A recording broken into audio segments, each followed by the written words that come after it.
Tataristan paytaxtında 17-ci Kazan Beynəlxalq İqtisadiyyat Forumu işə başlayıb. Kazan Expo sərgi mərkəzində forum çərçivəsində 150-yə yaxın tədbirin keçirilməsi planlaşdırılır. Azərbaycanın Baş nazirinin müavini Şahin Mustafayev rəhbərlik etdiyi nümayəndə heyətinin, eləcə də müxtəlif nazirliklər və qurumların təmsil olunduğu forumdan Rusiyadakı xüsusi müxbirimiz Fərid Əkbərov xəbər verir. 17-ci Kazan Beynəlxalq İqtisadiyyat Forumu ötən illərdəkindən fərqli olaraq Yaxın Şərqdəki son dərəcə gərgin vəziyyət fonunda keçirilir. Rusiyanın İslam dünyası, xüsusilə də Ərəb ölkələri ilə ticarət-iqtisadi əlaqələrinin möhkəmləndirilməsinə həsr olunan bu platforma bu il Yaxın Şərqdəki münaqişə səbəbindən iştirakçı ölkə etkisi ilə üz-üzə qalıb.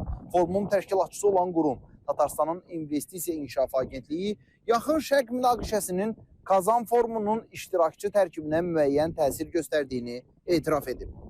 Agentliyin rəhbəri Taliya Menullina keçən ilin sonunda iştiraklarını təsdiqləyən bəzi ölkələrin nümayəndələrinin Kazan Forumunda iştirak edə bilməyəcəklərini açıqlayıb. Onun sözlərinə görə forum çərçivəsində keçirilən sərgidə İranın ölkə stendinin təqdimatı ləğv edilib. Qətər isə Yaxın Şərqdəki münaqişəyə görə forumda iştirakdan imtina edib. Bununla belə təşkilatçılar bu ilki forumda rekord sayda 103 ölkədən nümayəndənin iştirak etdiyini bildirirlər. Açıqlanan məlumata görə ən çox nümayəndə heyəti türk dilli ölkələr Azərbaycan, Türkmənistan, Özbəkistan, eləcə də Türkiyədən gəlib. Azərbaycanlılar və tatarlar qardaş xalqlardır. Bu forumda qardaş xalqları görmək çox xoşdur. O ki qaldı Yaxın Şərqdə baş verənlərə, əlbəttə ki bu İslam dünyası üçün, bütövlükdə bəşəriyyət üçün böyük faciədir və bu bizi İslam dünyasının bir parçası kimi kədərləndirir. Rusiya İslam Dünyası sərgisi forumun mərkəzi məkanı hesab olunur. Burada investisiya və infrastruktur layihələri, beynəlxalq stendlər, həmçinin İslam maliyyəsi və maşınqayırma sahəsində təşəbbüslər təqdim olunur. Azərbaycan da sərgidə təmsil olunur.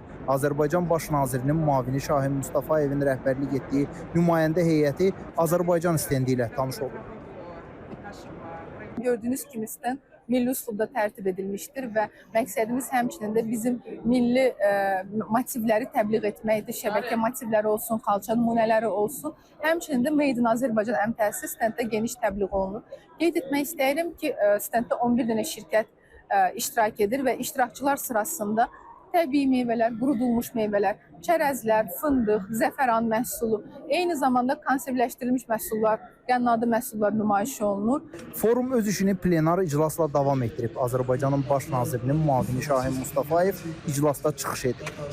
Fərid Əkbərov, İTV Xəbər, Kazan.